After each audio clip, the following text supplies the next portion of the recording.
We left our adventurer about to go into the nether. Now in the nether, it was time to collect ghast tears. Dodging skeletons, ghast fireballs, and enderman eyes, he jumped here and there, occasionally catching fire. Being in a soul sand valley made collecting tears easier.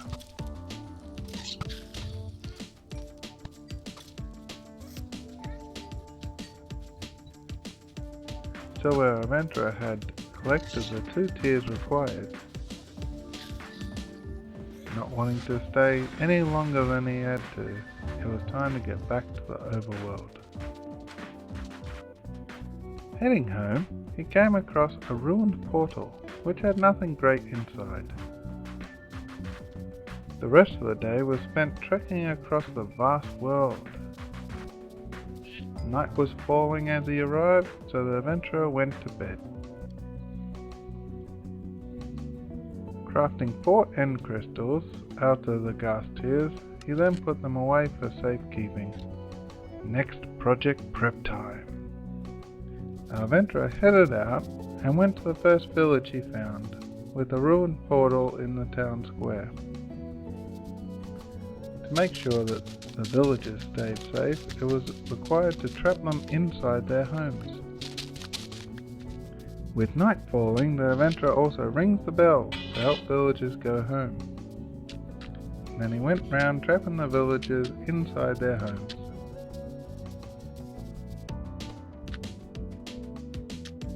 When night was increasing the chance of being attacked, the adventurer borrowed a bed. After collecting meat, our adventurer thought he saw a cave. Not wanting to give up the opportunity for mining, he started digging down in hope of using his Fortune 3 pickaxe on some resources. Lower and lower he went, only seeing copper so far.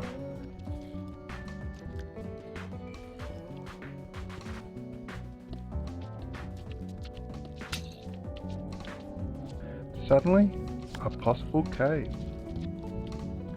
When the adventurer went in, it was an abandoned mineshaft. Looking around and placing torches, he found storage chests.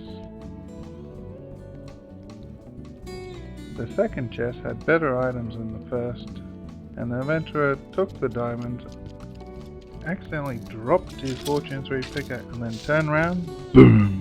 After having a heart attack, the adventurer observed the dangerous cave spider spawner, which he deactivated until he could build an XP farm.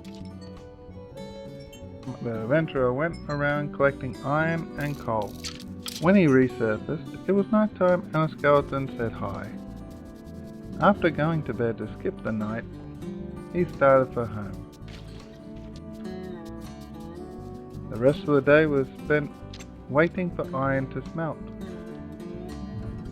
While waiting for this, our adventurer decided he needed to invent an easier way to smelt large amounts. The design he invented was a 4-furnace super smelter, which evenly sent items into the system. Trying to decide on the outside decoration, he selected nether bricks and crimson trees. One problem. With the choices he made, he lacked the resources to actually build it. So he needed to invent another farm. This time it was an auto-harvest nether crop farm. Thinking towards the future, our adventurer decided it was time to face his fears and go into the nether. And specifically, the fortress he almost lost all his hearts at. So getting lucky with a looting 3 on his sword, it was time to go into the nether. Once there, he ran and hopped as fast as he could. Entering the tunnel, he was almost there. With memories of his visits to the nether, the adventurer was nervous about going into the fortress.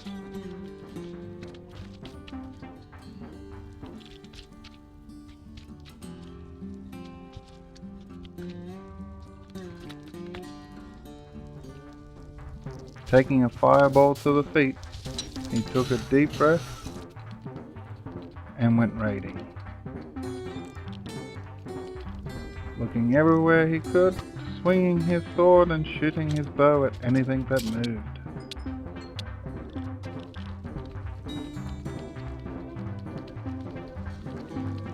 He was collecting all the drops from mobs. This included 2 wither skeleton skulls, making a total of 3. This was perfect for a wither summoning.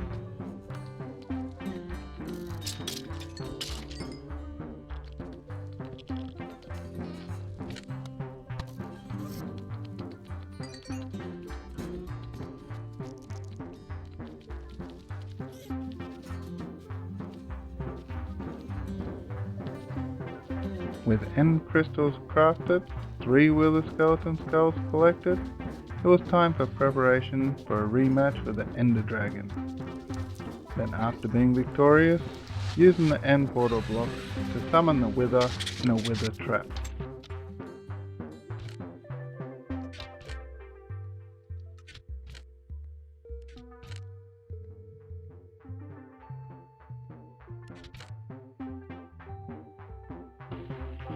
The Ender Dragon fight this time, our adventurer would wear leather armor.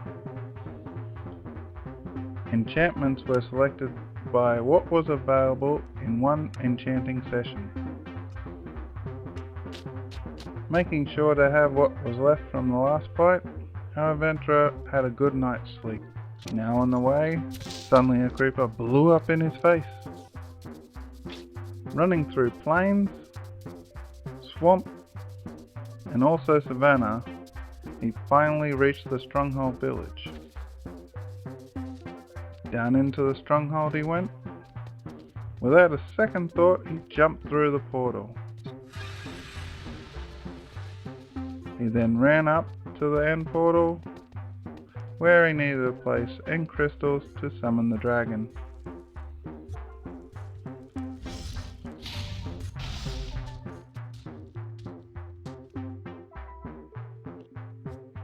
Now all the crystals placed, the Ender Dragon was summoned from the dimension which he was banished.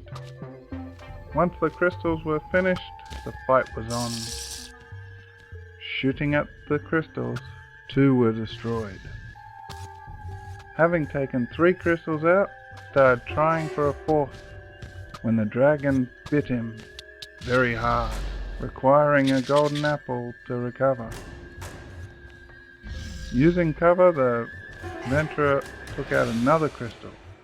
Without notice, an enemy hit by the dragon's breath was attacking the adventurer.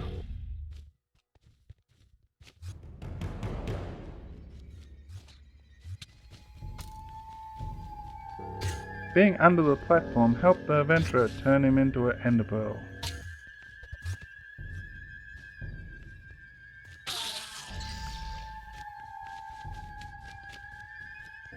Grabbing a bottle of dragon's breath,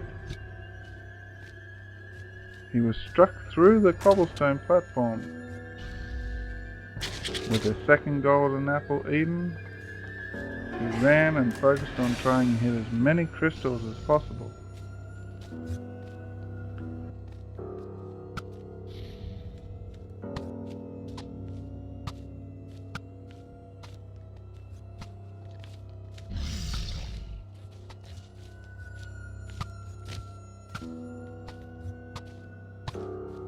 Trying to hit one crystal, then the dragon blocked the arrows with her body.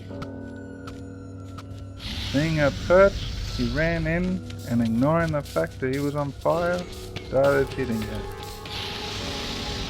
getting her down by quarter health when she finally flew away.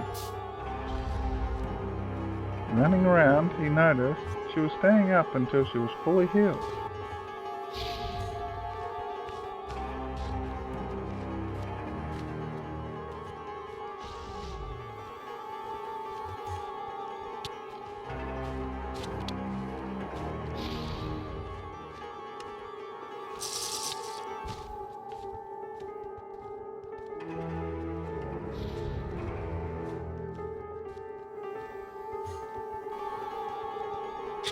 then hitting him with her breath. While recovering, the adventurer ran into a swooping attack. Running for cover, and then back. He went in again.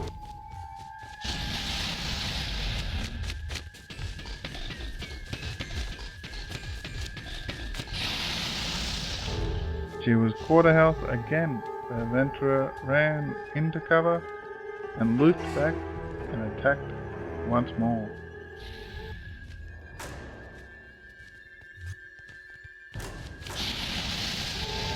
Hit after hit, he was getting the upper hand. The adventurer was defeated by Enderman, who had been hit by a dragon's breath and was angry at the adventurer.